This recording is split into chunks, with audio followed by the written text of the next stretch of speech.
Mesdames, Messieurs, bonsoir et merci de nous recevoir chez vous à travers le petit écran à la bonne heure. Je suis ravie de vous accompagner de 15 h à 16 h dans ce nouvel espace que nous vous proposons, un espace dédié à la culture, à l'art, à la créativité, à la bonne humeur également. En tout cas, je suis ravie de vous accompagner aujourd'hui. Et comme chaque mercredi, nous allons parler de différentes thématiques et j'ai la chance d'être accompagnée puisque les invités ont répondu présents à l'invitation.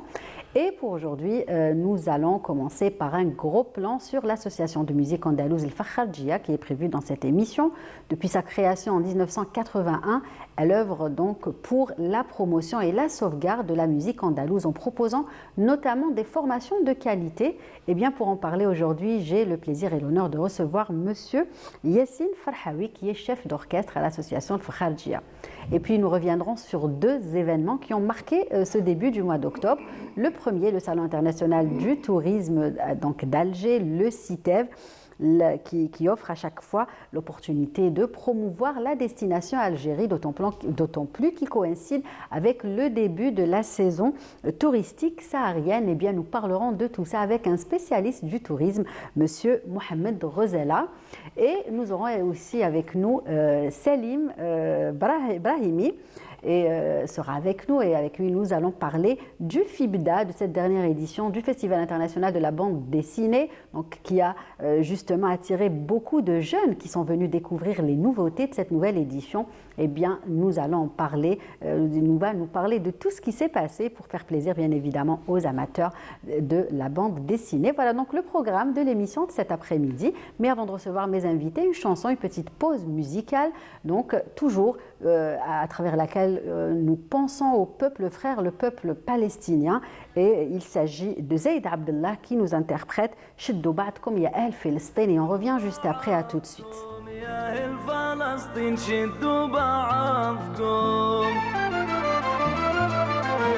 ما ودعتكم رحلة فلسطين ما ودعتكم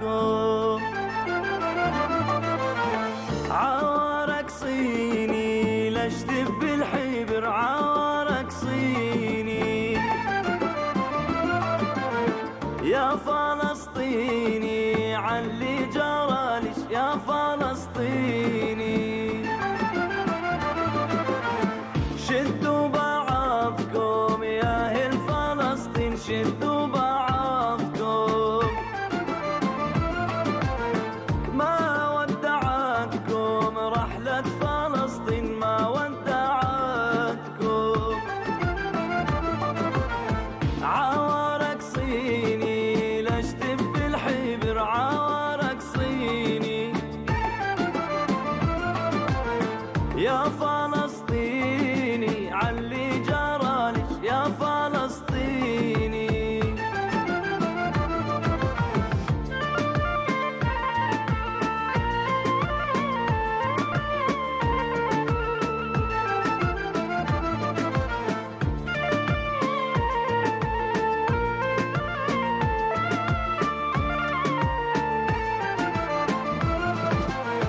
والنذر مني نذر علي والنذر مني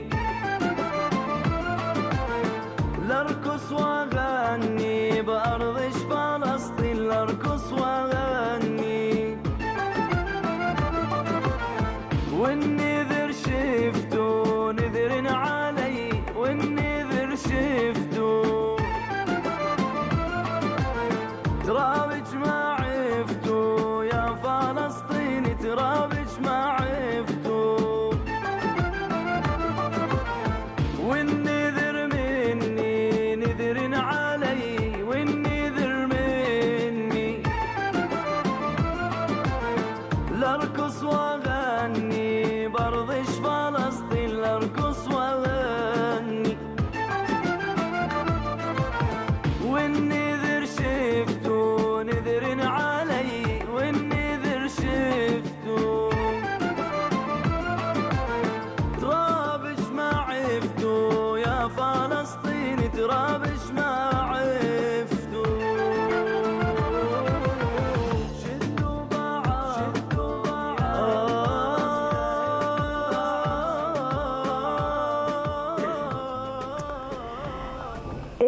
la bonne heure. Il est temps pour moi d'accueillir mes invités. Je vais commencer par Monsieur Yassine Yahyaoui. Comment allez-vous? Farhaoui, pardon. Comment allez-vous? Ça va, merci. Et vous? Marhaba bik. Et Selmek, merci pour l'invitation. C'est moi. Donc, vous êtes chef d'orchestre à l'association de Kharjia. Oui, pas que. Je suis Pas que, professeur et formateur, au conservatoire d'Alger, C'est à ça. Dararia plus précisément, dans la musique andalouse, et chef d'orchestre et formateur au niveau de Kharjia, dont je suis l'élève d'Abdelzak Kharji, ancien D'accord. élève, et dont j'ai fait partie aussi de Kharjia depuis 81 jusqu'en 87. D'accord. En tout cas, Donc je suis revenu, on a fait appel à Voilà, moi, j'ai dit c'est présent, donc je suis revenu pour la reprendre en c'est main. pour ça que vous êtes là justement ce soir avec nous, puisqu'un long et beau parcours. Donc on va parler de tout ça dans un moment, de l'association aussi, de ce que vous faites, des formations, de l'importance de la formation, Oui. notamment chez les jeunes. En tout cas, plein de belles choses dont nous allons parler dans un tout petit Bien moment. Mohamed Rezala, comment ça va? Ça va, je vous remercie. Marhaba bik. Merci, merci. Alors je disais avec vous et Salim Brahimi, ça va? Oui, très bien. Et vous? Merci d'être parmi nous. Oui, j'ai du mal à vous voyez, tellement qu'on se C'est pas grave, tutoie. vous pouvez, oui, oui, vous pouvez, pas de souci. Moi, j'ai l'habitude, mais sinon, vous pouvez, je vous autorise, ok? Allez. Merci. Donc, avec vous deux, comme je le disais tout à l'heure, on va revenir sur deux événements qui ont marqué la fin du mois de septembre et le début du mois d'octobre, à savoir le CITEV et le Festival de la bande dessinée, n'est-ce pas? Oui, avec plaisir. Voilà. Alors, on va commencer par Yassine Farhaoui. Donc, là, vous dites que vous êtes revenu. Oui. Voilà. Donc, on va parler de l'actualité. Qu'est-ce que vous faites en ce moment, justement? Vous revenez pour former? Bon, j'étais prof de Oui. toute façon depuis 2004 ou 2003 au conservatoire. Oui. Et par la Albert. même occasion, j'avais formé des élèves et mes élèves m'ont demandé de créer une association que j'ai D'accord. créée à l'époque qui s'appelait Andalousie El Jazairiya de Dararia, Oui. qui a fonctionné à un certain moment et j'ai dû l'arrêter parce que je me suis retrouvé un peu seul. Et j'ai continué à enseigner. Et là, c'est... Dans des écoles Non, au conservatoire, Donc, toujours c'est tout. dans le conservatoire. Bon, je suis, disons, retraité actuellement. Oui, là, justement, on peut voir des images de vos classes de musique. Bon, c'est juste derrière. Ah bon. Continuez. Oui, oui. Oui, c'était une répétition du vendredi passé. D'accord. Et là, j'ai trouvé des élèves. D'ailleurs, je tiens à saluer d'abord, je pense qu'il nous regarde, le Oui. président de l'association Abdelwahab Nfil, Oui. le vice-président l'hôte, le secrétaire général Amin. Et je voudrais par là demander, pour les malades comme Bachir Mazouni, Dr Lot, ils sont malades. Là, je Je voudrais que يطلبوا لهم ان شاء الله الشفاء pour tout le monde. Inch'Allah. Kamel Moumnin. Donc le président m'a fait appel, je l'ai reprise. On me l'a proposé il y a 2 ans, j'ai hésité. Mais là, je l'ai reprise. J'ai trouvé des élèves là-bas qui sont de Mohamed Nour, dont je salue, et qui a fait un bon travail avant que je vienne. C'est-à-dire il a mis sur rail, disons, avec ses élèves. Et là, j'ai ramené aussi mes anciens élèves de Dararia. Donc les deux classes se retrouvent en classe supérieure. Et nous allons créer la classe d'initiation, la classe moyenne et la supérieure, 3 classes. Donc on continuera à former. Oui. Et nous aurons bientôt d'ici l'année prochaine, Ramadan, Inch'Allah, 2 soirées fait Ramadan, exclusivement pour le Kharjia, une autre mois de mai et une autre soirée pour le mois de juin. Donc on est en train de préparer tout ça et Inch'Allah qu'il y aura un nombre public. D'accord. Oui, pour bien sûr. préciser que le Kharjia Oui. est une des plus prestigieuses Tout à fait. associations qui garde l'héritage andalou. Et cet héritage musical et chanté bien sûr, Oui. dans notre pays. Donc à ce sont fait. des générations qui se sont succédées et qui ont gardé un héritage et qui le transmettent très bien. D'ailleurs, je vous remercie, je m'incline devant ce que vous faites. Je vous en prie. Oui, C'est parce vrai. que On peut dire qu'elle a vraiment, en plus de cela, c'est-à-dire les formations de qualité que vous proposez, il faut dire que l'association a été un tremplin pour de nombreux artistes connus. Je pourrais citer Hamido, je pourrais Oui. citer Nsardine Chaouli, كانوا معايا Radia هذيك، ils Adda. étaient jeunes، كانوا معايا. Oui, beaucoup d'accord. de- Qu'on salue d'ailleurs, Que je salue, Bahja Inch'Allah, Rahal Bahja aussi, Rahal, eh. qui nous regarde cet après-midi. Bon, c'est des habitués, ils ont savez l'habitude que- de venir à Canal Algérie, mais qu'on salue. Comment elle a été créée, le Khaljia? Oui. À l'époque, j'étais encore en cours au conservatoire en 81, le marhoum Allah yarhamou wa yus'a Ali Abdelrazak Khalji. Allah yarhamou. Et c'est les anciennes générations qu'on connaissait que de nom. Nous Oui. on fait partie de la troisième génération et dernière. Donc on connaissait les noms de la première et deuxième génération, dont Ahmed Serri a fait partie, Allah yarhamou, de la première génération. C'est un élève d'Abdelrazak Khalji. Il y avait le Hajj Mamad, Allah yarhamou, donc qui m'a dit Oui. Kor Raham. Et il y avait la deuxième génération, telle que Bachir Mazouni, quelques-uns aussi. Et nous, la troisième. Donc, c'est les trois générations se sont réunies qui ont voulu créer l'association. Et le prof, c'est Abdelrazak Allah yarhamou, avait refusé au début, il ne voulait pas. Finalement, il a accepté même de mettre son nom. Le Khaljia veut dire au pluriel, c'est le nom de Khalji au pluriel, c'est-à-dire D'accord. le Khaljia, Oui, les ils étaient- Khalji. ouais. Parce qu'il ne faut pas oublier qu'il y a Ils étaient Mohamed trois, en ou fait. Abdelrazak. Trois, ils étaient Non, trois. deux. Deux, d'accord. Oui, Mohamed et Abdelrazak. C'est Mohamed il est le plus âgé, c'est lui qui a enseigné Abdelrazak. Et grâce au Khalji, que l'Andalou est resté ici à Alger, dans l'école d'Alger, ce qu'on appelle D'accord. Sna. S'il n'y avait pas de Khalji, on aurait perdu l'Andalou. C'est c'est eux qui ont préservé le patrimoine et qui l'ont transmis. Abdelrazak Khalji a enseigné peut-être depuis les années 47, je ne suis pas très Oui. sur l'histoire, depuis 1947 au conservatoire. Il a été introduit au conservatoire avant l'indépendance, bien sûr.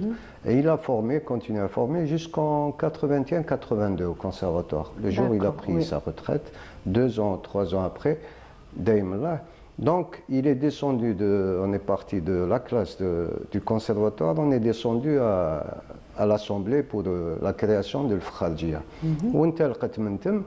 Et vers les années 86, il y a eu un éclatement de Oui. Khaljia. Bon. C'est ça. Et ça s'est scindé en trois associations. Le Khaljia qui est resté, il y a eu la création de Sindousia, la Oui. création de l'Andalousia. Oui. Pas la mienne, hein. La mienne elle est venue après. Ah, bien après, Dans les années 90, elle a été créée l'Andalousia ou Sindousia. Donc les éléments se sont divisés. Moi, je suis resté parce que j'enseignais. À l'époque, il y avait 3 classes. Il y avait le Khaljia avant l'éclatement, il y avait la supérieure, il y avait la semi-supérieure et il y avait l'initiation. Donc moi, je m'occupais de l'initiation. Les années en 84-85, j'enseignais déjà. J'avais une classe d'initiation. Et j'ai quitté 1 année, 2 ans après l'éclatement, j'ai quitté. Je suis resté sans depuis 87-88 jusqu'à ce que Sidi Ahmed Serri me fasse appel. Il a créé un orchestre pilote sous l'égide du ministère de la Culture de l'époque, un orchestre pilote professionnel. Il a rassemblé tous les professeurs des conservatoires d'Alger, plus la dernière génération de Khaljia dont je faisais partie. Ça a marché 3 mois et puis ça s'est arrêté. Je ne sais pas pourquoi. Bon. Et entre-temps, il avait quitté le Mortilia Sidi Ahmed Serri, il avait créé Ta'alibia. C'est une association qu'il avait mise en veilleuse puisqu'il avait l'orchestre. Et à ce moment-là, en quittant l'orchestre, il m'a demandé de rester avec lui au Ta'alibia. Et je me considère aussi comme son élève, malgré que j'avais terminé mes études, Oui. c'était Mais quand terminé. même, il avait des parce choses que, à oui, parce que apporter. j'avais appris Oui. avec lui l'arabe, Bien sûr. le madh, j'ai beaucoup appris avec lui, alhamdoulilah. Oui, Et avant Khaljia, j'étais chez Abd Karim Dali, Allah yarhamou aussi, tkourou raham. J'étais Quelle l'élève chance tao. ouais. hein, d'avoir l'élève côtoyé Oui. toutes ces pointures, j'ai envie de dire. Oui, j'ai Ouais. eu l'honneur, Vous avez- le oui. privilège d'être Allah l'élève des grosses pointures, Oui. comme vous dites. Abdelkarim Daily, j'étais en classe moyenne. Et tellement c'était lui mon idole dans le chant. Et tellement que j'étais imprégné par sa voix, en étant passé à la classe supérieure chez Abdelzak Kharji, je lui ai demandé, moi et un collègue, Haroun Moussa, est-ce qu'il nous donne des cours privés en musique shabi, parce qu'on faisait que l'andalou. Oui. Donc on partait chez lui à Hydra, et tous les vendredis, il nous apprenait, il nous donnait des morceaux shabi, Msanna, Haouzé, Aroubi, jusqu'à pratiquement sa mort, là, en 78.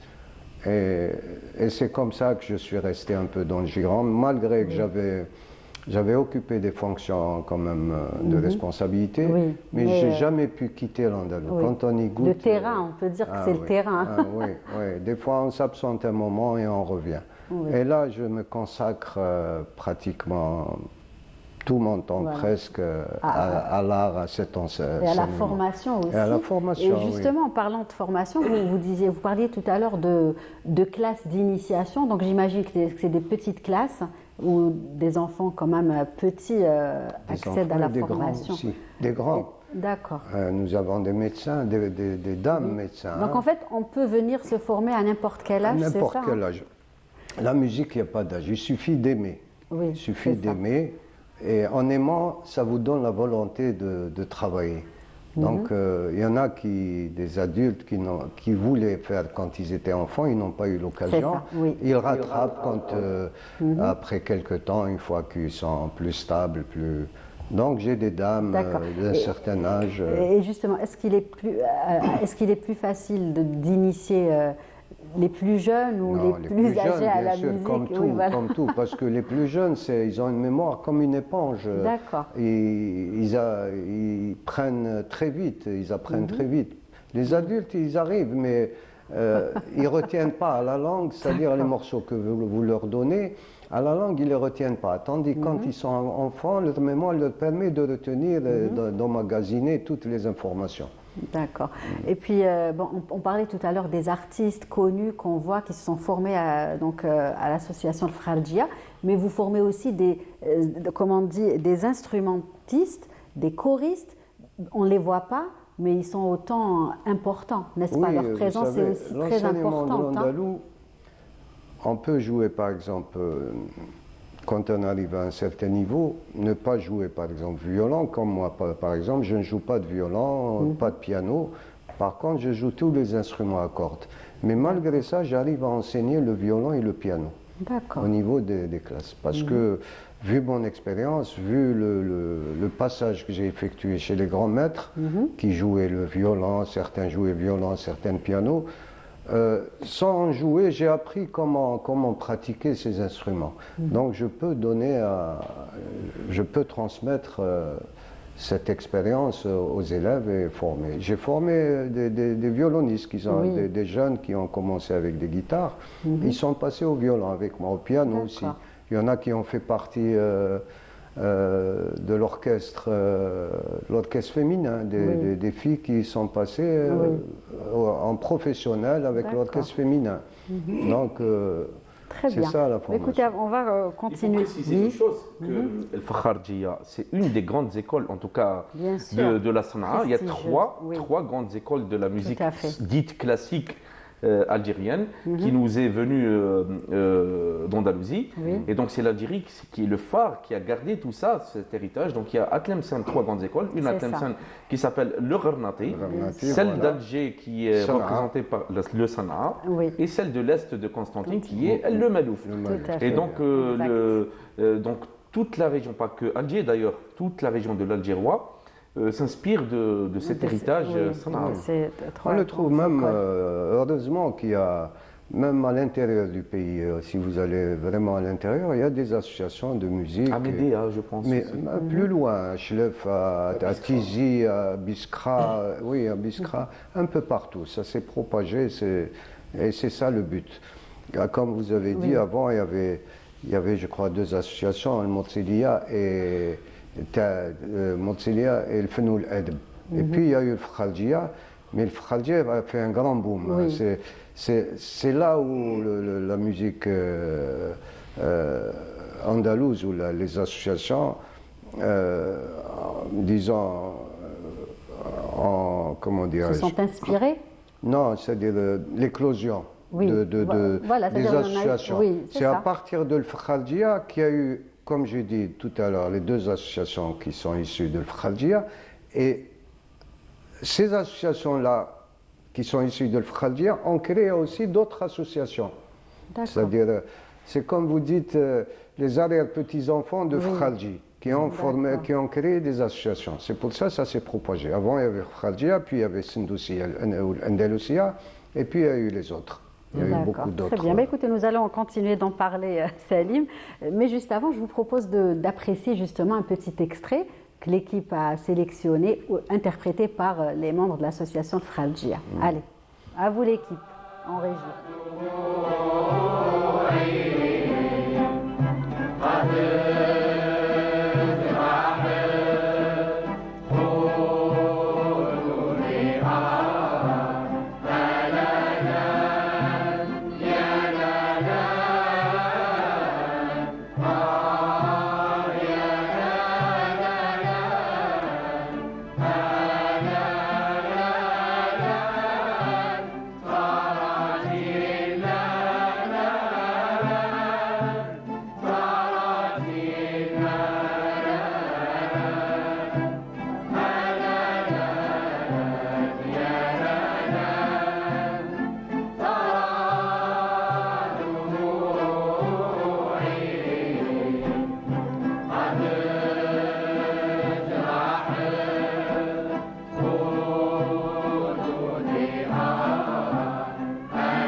Et on continue d'en parler ici sur le plateau. Alors, monsieur Yahyaoui, Farhaoui, pardon, parce qu'au départ j'avais débuté avec Yahyaoui, donc c'est resté, oui. Farhaoui, donc c'est l'extrait qu'on venait de voir. Ça vous rappelle quelque chose? Bien sûr. Bon, on vous a pas bien vu, mais vous avez Je ne sais pas si j'y étais, parce que des fois, Vous savez, il y a eu beaucoup de fois où je n'ai pas été avec eux, parce qu'à l'époque, on faisait beaucoup de soirées. Oui.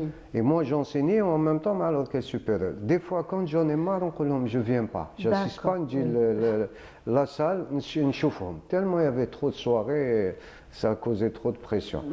Mais qu'est-ce que vous disiez? Donc voilà, c'était par rapport à l'extrait. Oui, oui, ça me rappelle. C'était les anciens membres. Ah oui, c'est les anciens membres. Et encore, il y en a, c'était au milieu, c'était pas vraiment au début. Oui. C'était juste au milieu où il y a eu des élèves qui ne sont pas des élèves de Fkharji qui ont rejoint. Parce que les débuts, c'était uniquement les 3 générations de Fkharji. Il n'y avait personne d'autre. Tous des élèves. Après, ils ont ouvert les portes. Il y a eu des éléments qui sont venus de droite et de gauche, qui ont grossi les rangs de Fkharjia, avec la création aussi. Quand on a vu qu'il y en avait beaucoup qui n'avaient pas, disons, le niveau de la supérieure, la classe semi-supérieure a été créée dans ce but, pour récupérer les autres et les former. Et en même temps, l'initiation, la classe d'initiation. Et j'imagine que vous vous êtes produit un petit peu partout. Vous disiez qu'il y avait beaucoup de soirées que vous avez Oui, animées. oui. Bon, pratiquement toutes les salles d'Alger, le TNA, l'Atlas, toutes les salles d'Alger. On faisait aussi même l'intérieur du pays. On a été à Timgad, Batna, il y a eu à Oran, Tewa, les festivals, Ta'al Malouf aussi, même festival Ta'al Malouf. Et Ramadan, on restait une semaine là-bas. C'était le bon vieux temps. On participait au festival Ta'al Malouf, Ta'al Msan aussi. Donc on sortait, on faisait des échanges culturels. Et puis même Fkharjia, je ne suis pas parti avec eux. Ils sont partis en URSS à l'époque. D'accord. Ils ont fait un voyage là-bas. Monsieur Rezala, vous êtes fan de la musique andalouse? Oui, oui. Je suis fan, pas si fan que ça en fait, mais j'écoute voilà, par moments, j'écoute. C'est une musique, comme l'a dit mon ami, savante et puis qui détend, qui détend. Et puis dans mon travail, j'aime bien me faire accompagner par ce type de musique. Des sonorités qui font du bien, qui détendent. Qui donnent vraiment à réfléchir et qui donnent vraiment une concentration optimale. Parce que c'est une musique classique. C'est vrai. C'est une musique classique, donc les musiques classiques font... Une fois, on a fait à l'Orassi, je crois, avec... il y avait l'orchestre de Marseille. L'orchestre de Marseille qui sont venus ici, un échange culturel, la semaine culturelle entre Marseille et Alger. L'échange culturel. Voilà. Ils sont venus ici, ils ont donné leur concert et nous avons donné le nôtre aussi, Al Fkharjia. Et à la fin, quand on a terminé, on s'est rencontrés. Ils étaient étonnés d'entendre cette musique. Ils nous ont demandé c'est quoi comme musique. Nous avons expliqué que c'était l'andalou, d'où ils venaient. Ils nous ont dit on dirait une musique de chambre. On dirait que c'est une musique classique. On a dit oui, c'est une musique classique, mais arabo-andalouse. C'est ça. Elle ressemble beaucoup à la musique classique. On dirait une musique de chambre. Nous, dans notre édition, en fait, à l'époque du Guide Nomade, on avait consacré aussi une partie, dès le démarrage en fait, de la chose, à l'écriture justement, d'évoquer ce type de musique. Oui, on a bien fait appel, sûr, qui fait notre identité, qui fait partie de notre un grand maître culture. aussi, Nordin Saoudi, c'est un ami. Donc lui, il nous a écrit justement sur la musique andalouse, et c'est vraiment que ça a fait du bien à tous les lecteurs, et ça a permis en fait aux néophytes que nous sommes donc de prendre possession de ce patrimoine. Exactement, donc nous sommes fiers bien évidemment. Alors avec vous, Monsieur Rezala, justement, vous parlez tout à l'heure de votre travail, que vous aimiez être accompagné de musique, de bonne musique. Et donc là, avec vous, on va revenir au Salon du Tourisme de cette dernière édition. Alors, quelles étaient les nouveautés ? Je dirais que pour le Salon du Tourisme, alors avant d'évoquer le Salon du Tourisme, si vous permettez, on va évoquer justement l'état du tourisme. C'est ça. Parce que le Salon n'est qu'en fait qu'une représentativité d'une activité à l'heure T. Et disons sérieusement en fait que le tourisme est estropié. Il est paresseux, il n'est pas, je dirais, en mouvement. Il n'est pas à la vitesse de croisière à laquelle nous souhaitons le voir. Ceux qui font du tourisme, alors tout à l'heure juste une petite digression avec un copain, avant de venir sur votre plateau, il me dit Mohamed, on te voit trop souvent à la télé. Je lui dis rassure-toi, ce n'est pas ceux qu'on voit à la télé qui sont les meilleurs. Et souvent les meilleurs sont cachés. Mais justement, ceux qui font du tourisme sont souvent cachés. Oui. Hein, ils sont justement, nous avons la chance de découvrir ces personnes à travers les différentes émissions de Canal Algérie. C'est vrai, je pourrais citer Escapade. Absolument. Elle montre des personnes, des lieux féeriques, Tahwissa aussi avec Soumia Zarouali. Et franchement, on dit que des gens, quand même, heureusement qu'il y a des personnes qui essayent de bien faire et qui travaillent dur pour que justement. Vous l'avez souligné, en fait, que le tourisme, c'est une affaire d'abord de professionnels, de personnes très passionnées, parce que le tourisme se conjugue à la passion, se conjugue aussi à l'admiration, se conjugue aussi à l'anticipation, se conjugue aussi avec un tableau de bord, c'est-à-dire qu'on doit préparer. Une saison, ça se prépare bien avant, l'été se prépare en hiver, l'hiver se prépare en été, et le tableau de bord est un petit peu axé un petit peu sur la recherche opérationnelle. C'est dommage de le dire, mais c'est d'essayer de trouver des choix opérationnels, des choix meilleurs que ceux que nous sommes en train de prendre actuellement. Parce que le tourisme souffre aujourd'hui, désolé de le dire, de problèmes conjoncturels, certes, mais surtout sur un substrat, je dirais, de problèmes structurels. Voilà. Donc, si on veut réellement partir sur un tourisme de qualité, nous devons repartir, replonger un petit peu, voir un petit peu l'état des lieux, qu'est-ce qui ne va pas dans la structure du tourisme. Et ça, c'est l'affaire de professionnels. Il faut vraiment. Et justement, le CITEV avait été une occasion où les professionnels pouvaient se rencontrer, n'est-ce pas? Oui, c'est un lieu de rencontre. Les professionnels, rassurez-vous, de toute façon, ils se connaissent. Ils se connaissent sur le terrain, parce que les statistiques sur le tourisme, en fait, qui les fait? Qui les compose, qui les pratique, qui les construisent. En fait, ce sont les professionnels. C'est le guide que vous avez, par exemple, en bas d'une casbah en train de faire le dédale de ses ruelles, de ses émirates, etc., qui va faire l'enthousiasme de ces étrangers touristes, ces voyageurs qui viennent visiter l'Algérie. C'est le guide un petit peu sur la place d'Armes à Oran, je ne sais pas, c'est le guide qui va être sur Janet, en train de bivouaquer, etc. C'est toutes ces petites personnes, elles ne sont pas si petites qu'on le croit, pour ma part, elles sont grandes, d'envergure, qui réalisent des prouesses. Et c'est justement, tout le travail du ministère du Tourisme repose justement sur ces petites mains qui font en fait des statistiques joyeuses aujourd'hui. On dit oui, nous avons 2 millions de touristes, mais de quelle manière vous réalisez ce type de résultats? On les réalise grâce justement à des artisans, grâce à tous les je dirais les professionnels de l'hébergement, parce que dans un hôtel, il n'y a pas uniquement un réceptionniste, mais il y a le directeur d'hébergement, il y a le directeur de la restauration, il y a un vaguemestre, il y a une conciergerie. Donc toutes ces petites mains, c'est aussi grâce à des artisans, à des artistes. C'est grâce aux musiciens. Oui, tout à fait. Donc, une pléthore de personnes qui réalisent justement le tourisme. Le tourisme, c'est en fait une affaire de tous. Exact. Aujourd'hui, là où ça coince, je vais faire une métaphore un petit peu, faire rire un petit peu les choses, c'est on a réalisé la première étape, à savoir, je vous donne de la pomme de terre et vous faites des chips. Ça, tout le monde sait faire aujourd'hui. Mais là où ça commence à être compliqué aujourd'hui, c'est qu'avec des chips, essayez de me faire de la pomme de terre. Et c'est là où intervient le génie, là où intervient le professionnel. C'est à ce moment-là, on n'a plus besoin en fait d'un tourisme bureaucratique, mais on a besoin d'un tourisme fait par des professionnels. Et ça, je crois que c'est l'heure en fait est arrivée pour justement entamer cette route prometteuse et généreuse, parce que l'Algérie est généreuse. Nous avons tout de même un espace, nous avons tout de même un territoire contrasté. Nous avons aussi, parlons de cuisine, je dirais le food power aujourd'hui. Exact. Nous, quand on a commencé l'aventure, les chefs étaient derrière leur fourneau. Personne n'entendait parler d'un chef. On parlait beaucoup plus du propriétaire du magasin ou du restaurant, mais personne ne se souciait qui préparait en fait la cuisine. Et aujourd'hui, Dieu merci, on voit très bien se développer toutes ces recettes qui reviennent un petit peu à la charge, qui remontent à la surface, et ça fait le bonheur de beaucoup je dirais de personnes qui vont au restaurant. Il y a beaucoup de plats qui avaient disparu à l'époque et qui reviennent. Qu'est-ce qu'on pourrait dire aussi par rapport au tourisme? Qu'on peut faire plein de choses, peut mieux faire. Voilà. D'accord, mais justement aujourd'hui on remarque qu'il y a beaucoup d'agences, des jeunes notamment, qui organisent des voyages, qui proposent plein de belles choses dans notre pays, bien évidemment, à l'intérieur du pays. Donc c'est un bon signe quand même. C'est vrai, c'est un bon signe. Ouais. Nous avons 2 types de solutions en Algérie. La première que j'affectionne beaucoup, à savoir que le tourisme est solutionné par des individualités.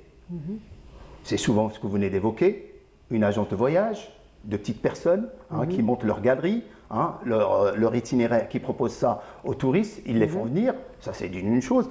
Quelqu'un qui gère un gîte saharien, l'autre qui gère un bivouac, l'autre qui gère un restaurant, etc. Ça reste encore sur des individualités. Ça c'est un succès que j'affectionne énormément. C'est un succès que j'aime beaucoup.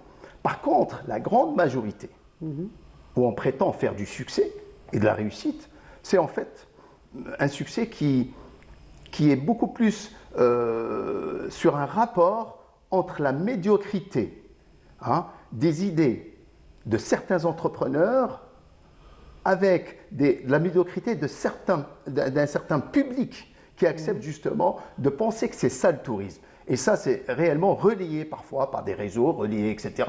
Mais le véritable travail est caché. Personne n'est au courant réellement de ce que font les professionnels. Et les professionnels, réellement aujourd'hui, quand vous allez sur le terrain, souffrent énormément de manque de visibilité, manque de présence un petit peu sur les plateaux, sur certaines associations, etc. Difficile à voir le jour. Mais ils font un travail remarquable. D'accord. Il faut dire aussi qu'il y a, en fait, pour le tourisme, nous avons deux types de tourisme. Monsieur sûrement le connaît très bien. C'est le tourisme national qui commence à.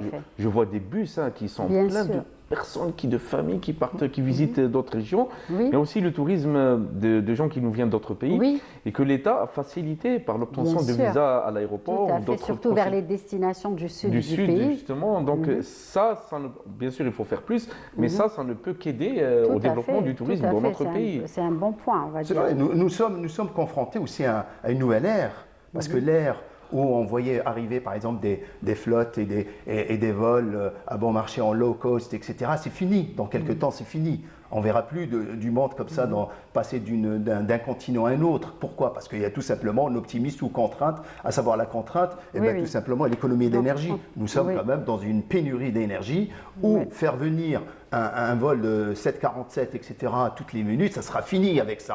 Donc on va limiter un petit peu nos déplacements. Vous savez que demain, le nomade, comme on l'entend aujourd'hui, c'est-à-dire vous voyez votre fils partir plus tard au Canada travailler et vous revenir chaque année, ça sera fini dans quelques temps. On nous a promis certes de l'avion hydrogène. Vous savez que ce n'est pas pour demain techniquement. Donc l'avion pétrole partira aussi avec le pétrole. Donc comment on va penser plus tard, donc il faut penser à toutes ces choses, un tourisme local, comment produire sans se déplacer. Aujourd'hui, nous, par exemple, dans notre travail, quand on discute, par exemple, avec des collègues à Janet ou à Tamanrasset, etc., c'est quand on a la possibilité, c'est avec une cam directement, sans se déplacer, on règle beaucoup de problèmes. Voilà comment on fait des économies de transport, on fait des économies d'énergie, on fait des économies de déplacement, etc., inutiles. Voilà comment on devrait penser, optimiser chaque pas. Chaque considération, c'est réellement rentrer dans une nouvelle ère, anticiper, voir de quelle manière nous allons construire ce tourisme pour demain. Pour aller avec justement... je voulais intervenir sur ça. Je vois moi le tourisme comme une locomotive. D'où plusieurs wagons vont s'accrocher à cette locomotive. Et surtout celui de la culture. Si on ne met pas en avant la culture algérienne, qui est tellement riche, nous avons chaque région a sa propre culture, ses traditions, son art culinaire, comme vous dites. Donc si on met ça en avant, parce que le reste du monde ne connaît pas, c'est pas tout le monde qui connaît l'Algérie. Il y a des gens que, quand vous dites l'Algérie, ils ne savent pas dans quel côté elle se trouve sur la planète. Donc ce qu'il faut, à mon avis, mon humble avis bien sûr, mettre en avant la culture algérienne, faire connaître, pour attiser la curiosité des gens. C'est-à-dire, à mon avis, comment on s'intéresse à un pays pour aller le visiter. C'est par curiosité, en voyant certaines formes de culture ou de tradition, je ne sais pas, de paysages et tout ça. Ça crée une curiosité pour aller visiter ce pays. Si on parle uniquement de tourisme, venez visiter, venez faire ceci, les gens, bien sûr, mais quand les gens viennent, justement, ça leur permet de découvrir les différentes facettes. Pas que le lieu, bien évidemment. Pas que le lieu, voilà. C'est un tout, c'est-à-dire de la région, c'est pour ça, du pays qu'ils visitent, bien évidemment. Il y a lieu, comme le disait si bien mon ami, aujourd'hui de penser de repenser un petit peu, déconstruire un petit peu tout le schéma mental qu'on a construit pendant des années, sur lequel nous avons fait notre pensée aujourd'hui. C'est-à-dire qu'aujourd'hui, on passe à des formations, oui, mais formées pour les générations futures, formées sur quoi? Avec quoi? Est-ce que c'est avec des solutions passées ou avec des solutions modernes et des solutions évolutives? C'est ça, en tenant compte un petit peu de ce qui se passe dans l'écosystème. Voilà. Et justement, dans le tourisme algérien, c'est de se dire, voilà, on va faire du tourisme, mais à quel moment nous allons entreprendre cette démarche? Nous allons tout de suite être envoyés vers l'école. L'école, aujourd'hui, repenser l'école algérienne, c'est justement d'intégrer le patrimoine comme une pièce maîtresse. Oui. Absolument, comme une pièce maîtresse à nos enfants. Voilà, vous savez que pendant des années, nous avions un petit peu cette impression que l'Algérien était un petit peu bancal.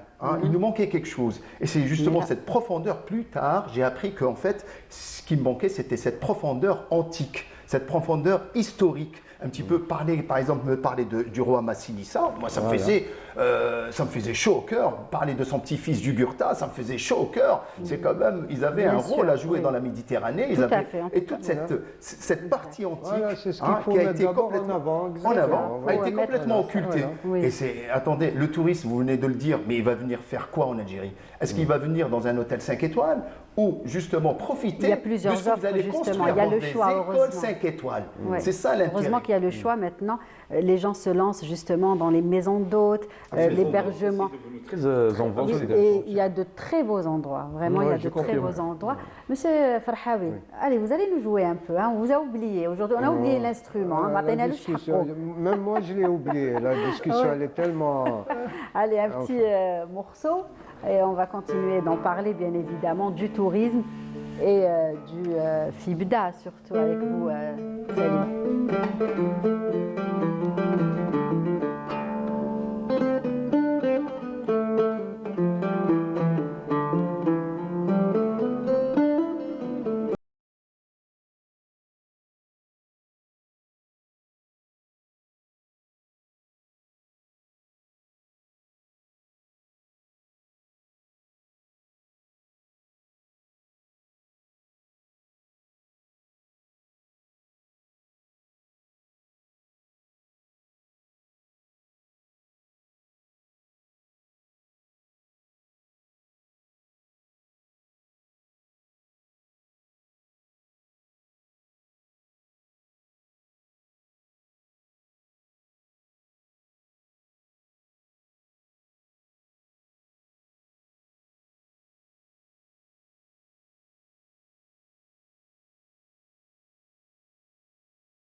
Merci. Ça fait du bien. Oui, ça détend. C'est ça. Donc, Sayan, je le disais juste avant, avec vous, nous allons parler de cette dernière édition du Festival international de bande dessinée qui a attiré beaucoup de jeunes. Et moins jeunes aussi. Et moins jeunes aussi. Oui, la bande dessinée, en fait, elle est destinée, c'est le 9e art. Oui. Tout comme la musique andalouse, il y a trois grandes écoles algériennes de musique andalouse. Il y a aussi 3 grandes écoles mondiales de la bande dessinée. Donc nous avons le comic book américain, nous avons la BD franco-belge qui représente le standard européen, l'école européenne, et nous avons le manga japonais. Il y a des sous-écoles bien sûr, mais c'est les grandes écoles, les principales écoles. Donc elles étaient toutes représentées évidemment dans cette 15e édition du FIBDA.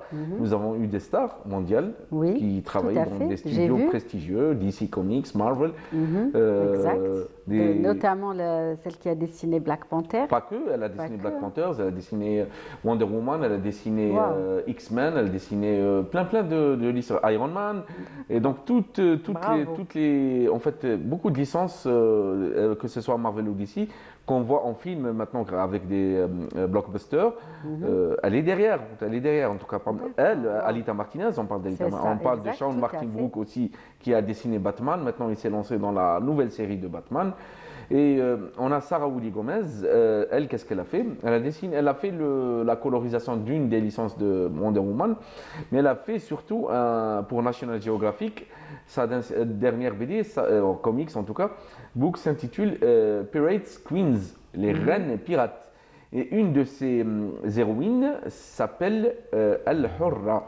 Et c'est une Algérienne. En fait, elle est d'origine. Puisque l'Algérie, elle dominait la mer Méditerranée par rapport aux corsaires et tout, elle s'est inspirée de l'Algérienne. Donc, elle s'appelle Miss Freedom. Et voilà, donc elle a présenté ce nouvel album. Nous avons eu de grands noms aussi algériens, Yasmina Khadra. Yasmina Khadra qui est revenue sur l'adaptation. Vous allez me dire, qu'est-ce qu'un romancier fait dans un festival de BD? Eh bien, il fait beaucoup de choses. Il a adapté 5 de ses romans ont été adaptés en bande dessinée. Justement, on voulait s'emparer de ce fait d'adaptation de la bande dessinée. Et lui-même a parlé avec passion du fait de l'adaptation. Et que l'adaptation, elle se fait de et vers le roman, mais la BD roman, mais pas que le cinéma aussi, le cinéma d'animation, mais même le cinéma tout court, traditionnel, conventionnel. Donc l'adaptation est très importante, elle enrichit d'autres formats, d'autres arts, mais elle s'enrichit aussi à travers des romans qui sont adaptés à la BD. Très bien. Alors, ce que je vous propose, Salim, avant de continuer d'en parler, c'est de découvrir un reportage réalisé par notre collègue Samia Bouharoud. Voilà, un saut, allez, on revient. Donc, en fait, elle s'est intéressée aux BD qui parlent de la Révolution. Voilà, et on revient. Il en a eu. Allez, à tout de suite. Oui, il en a eu, c'est bien.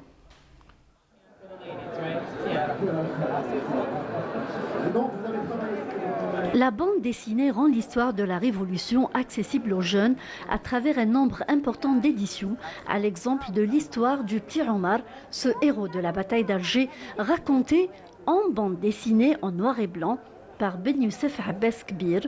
Cette bande dessinée est une adaptation du roman Petit Omar, la Révolution dans le cartable de Souhil Armirat, spécialisé dans la littérature de la jeunesse.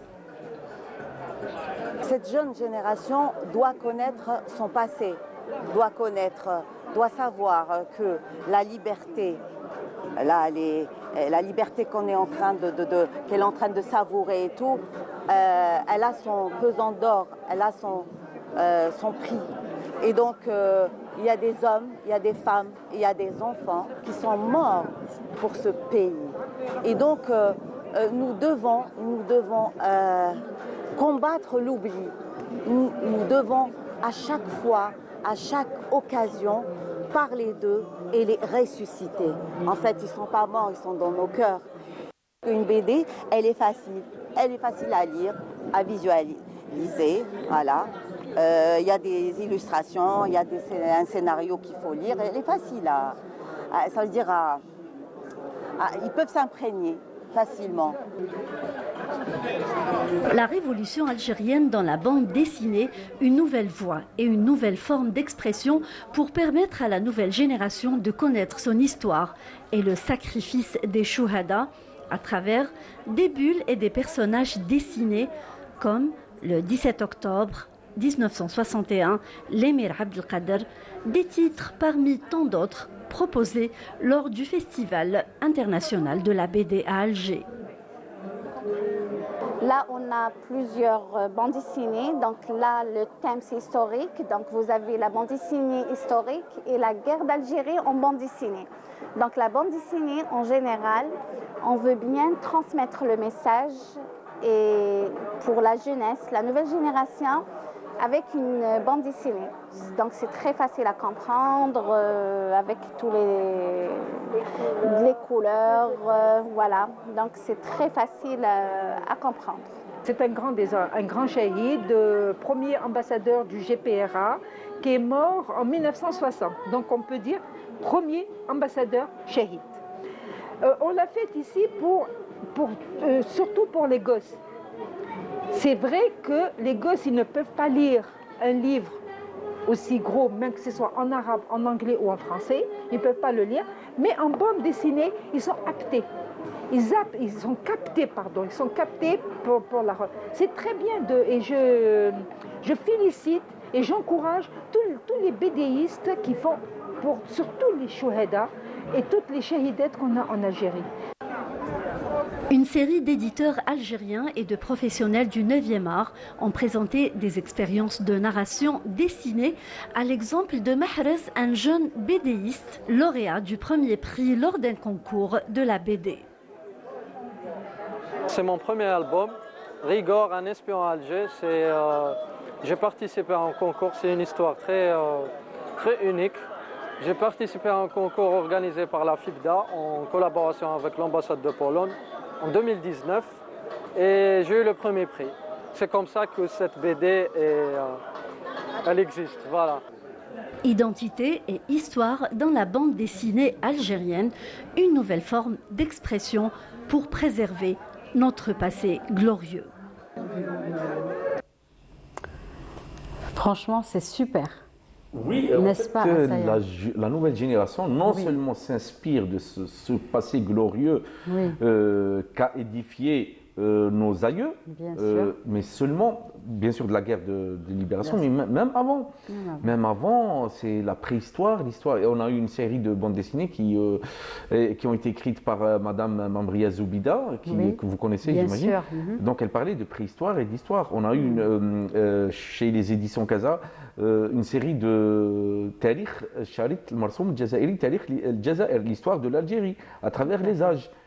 Avant, pendant, après l'indépendance. Donc cette nouvelle génération s'empare de son histoire et n'hésite pas à la raconter. Bien sûr, il y a aussi la bande dessinée qui nous permet de rigoler, de raconter notre quotidien, de l'humour. Mais là, c'est une manière, j'ai envie de dire, pour que les enfants puissent mieux connaître et plus facilement l'histoire, notre histoire. La bande dessinée est le meilleur vecteur. Parce que quand on prend un livre comme ça, pour un enfant, ça paraît plus facile de comprendre, ça de lui donne envie de lire. Des personnages aussi. Oui, des personnages, ça lui donne envie de lire. C'est une fenêtre qui permet... Commencer avec ça, c'est super. Oui, donner le goût à la lecture, tout simplement. D'ailleurs, beaucoup de lecteurs de romans sont passés par la BD. D'accord. Passés par la BD. Bien sûr, la BD, elle existe pour tous les âges. Il y a les romans graphiques aussi qui sont plus matures, avec des textes, des albums plus opulents, devrais-je dire, et plus grands, plus fournis. Et en termes de narration aussi. Je vais vous dire une chose. Pour vous, qu'est-ce qui distingue la BD d'autres formats? La BD est un art à part Bien sûr, entière. à part entière. Qu'est-ce qui fait le cœur de la bande dessinée, à votre avis? Je pose la question à tout le monde. C'est pas pour poser une colle, c'est juste pour dire, pour expliquer. Pour moi, voilà, c'est le fait que ça soit bien court et ici illustré. Voilà, donc on peut avoir illustré, déjà... mais c'est pas ça. En fait, ce qui fait le cœur de la bande dessinée, c'est la narration en fait. La BD, contrairement par exemple à un conte, je ne dis pas qu'il y a un jugement de valeur, l'un n'est pas meilleur que l'autre, ce sont deux choses différentes, ou d'autres formats, le livre illustré, il y a une narration, une succession de cases qui raconte une histoire avec des images et des phylactères, des bulles. C'est ça le cœur de la bande dessinée. Contrairement par exemple à un conte où on trouve un bloc de texte, un bloc d'images et ça se suit. Ou la caricature, beaucoup de gens pensent que la caricature n'est pas du tout. Il y a les phylactères, il y a les bulles, il y a mais c'est une image figée qui raconte un fait ou un fait de société ou d'actualité ou autre. Mais la bande dessinée, c'est cette succession le processus de fabrication d'une bande dessinée ressemble beaucoup à celui d'un film de cinéma. On commence par l'écriture scénaristique, on découpe notre BD en différentes cases avec un storyboard et après on passe à la production. C'est tout comme le cinéma en fait. Et donc c'est un art qui plaît beaucoup aux Algériens. Je vais remonter peut-être à des milliers d'années de notre ère, où nos aïeux, qu'est-ce qu'ils faisaient? La BD n'existait pas bien sûr. Ils racontaient leur quotidien par exemple sur à travers sur la roche, à travers les gravures rupestres du Tassili Nadjer, par exemple. Et là, elles en témoignent à ce jour. Et je ne sais pas, je crois peut-être au hasard, je ne sais pas. C'est peut-être ces générations d'Algériens ont ça, ils ont été nourris par ça. Je pense que cet héritage a été transmis indirectement à travers les âges. L'Algérie est le pays leader dans le monde arabe et le continent africain en termes de bande dessinée. La bande dessinée a été utilisée avant l'indépendance, lors de la colonisation. L'Algérie était supposée ne pas exister, était une partie de la France, selon en tout cas le colonisateur. Il y avait des revues du colonisateur, des revues de presse, des journaux, qui employaient des jeunes Algériens qui dessinaient. Et un d'entre eux, il s'appelle, et il est toujours vivant, Allah ta'ala amro, Monsieur Zanoun. Monsieur Zanoun, qu'est-ce qu'il faisait? Dans ces colonnes destinées à la BD de presse, il insérait des personnages algériens avec le drapeau algérien, avec l'étoile et le croissant algérien, façon à lui d'une manière codée. Et ils ne l'ont pas remarqué. Et il m'a dit, s'ils avaient remarqué ça, j'aurais été emprisonné. Donc, du coup, les Algériens, après l'indépendance, est venue la génération Mqidech. Tout à fait, justement, j'allais y venir. J'allais vous dire que chaque année, le FIBDA, justement, met à l'honneur ce personnage historique, atypique, qui est Mqidech, iconique, qui est Mqidech, n'est-ce pas? Oui, Mqidech, qui est Mqidech? Mqidech, c'est un personnage qui est tiré des contes populaires algériens. Mqidech Boulehmoum, qu'on connaît tous. Donc, il se fourvoie, il aide les gens. Et M. Madoui a voulu créer un personnage justement inspiré de cela. Il a fait appel à M. Ahmed Haroun, qui a dessiné Mqidech, qui a donné vie à Mqidech, il l'a créé. Et il a créé plusieurs revues, plusieurs bandes dessinées et a donné son nom. C'est la revue éponyme, elle est iconique aussi. Et du coup, Mqidech, il l'a remis à jour. Qu'est-ce qu'on a fait pour cette édition, cette 15e édition? On a fait revivre Mqidech. Donc, j'ai demandé personnellement à M. Haroun de nous dessiner quelques croquis de Mqidech qu'on a confiés à la nouvelle génération. Cette nouvelle génération s'en est emparée. Elle a utilisé les techniques modernes, bien sûr, d'ancrage, de colorisation, d'ombrage. Et ils ont créé un nouveau Mqidech. D'ailleurs, il a impressionné les gens. Il a insisté, M. Haroun, il nous a dit intégrer Mqidech dans les ateliers. On a intégré Mqidech dans l'atelier de formation pour les enfants. Super. Et à travers une ou deux planches qui racontent une courte histoire à travers Mqidech. En tout cas, un beau rendez-vous que vous avez proposé aux fans, j'ai envie de dire, du 9e art. Pour finir, il ne nous reste pas beaucoup de temps, donc le bilan de cette dernière édition. Le bilan, il fallait y être. Oui, on est passé avec les enfants, c'est sûr. C'était super, c'était comme ça. Il y avait mais beaucoup vous, de monde. autant que justement... On ne peut qu'être fier et heureux quand on a un festival qui attire beaucoup de monde. Des invités de marque. On voit que les jeunes s'intéressent de plus en plus. Il y avait des jeunes éditeurs algériens, ceux qui font les BD aussi. Ça fait plaisir quand même. Ça fait plaisir et on veut vraiment que... C'est une initiative à encourager et vous êtes là pour ça chaque année. Ça oui, bon, pour moi, je suis passionné et je suis là, je ne serai plus là. Toute l'année, vous me direz, c'est pas que le FIBDA, pas que pendant le FIBDA. Et le FIBDA, c'est pas que moi, c'est toute une équipe en fait qui travaille d'arrache-pied à partager le 9e art.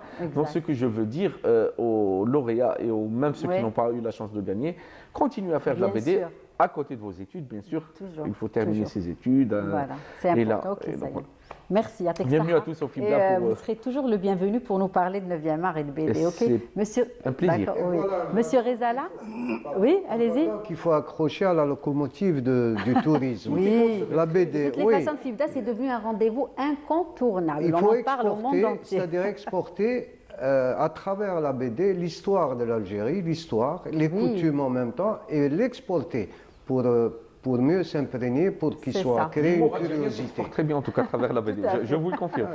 Très bien. Monsieur Rezala, merci d'avoir accepté notre invitation. Et puis, vous serez toujours le bienvenu pour parler de tourisme. Monsieur Farhawi, Yatek Saha, on va finir avec l'instrument. Inch'Allah. Voilà, merci. Et puis, oui, toujours à la bonne heure. Donc, on commence à la bonne heure et on finit à la bonne heure. Il est déjà 16h. Merci à vous de nous avoir suivis. Restez fidèles au programme de Canal Algérie et puis surtout, prenez soin de vous et de ceux que vous aimez. Je vous dis au revoir et j'aurai plaisir de vous retrouver mardi prochain, toujours à la bonne heure. Au revoir.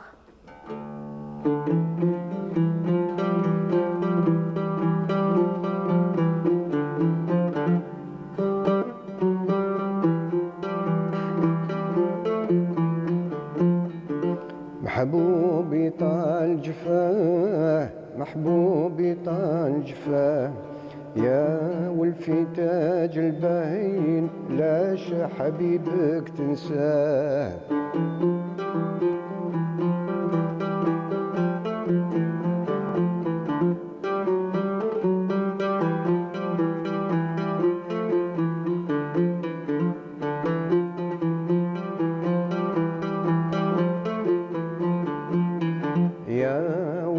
تاج الباين زينك فايت عن كل زين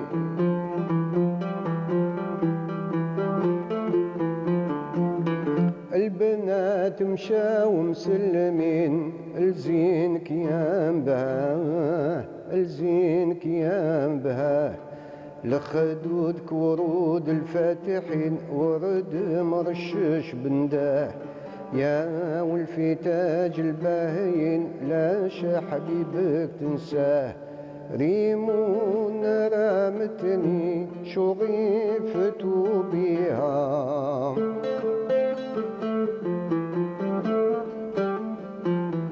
طلعت من الباب وعسى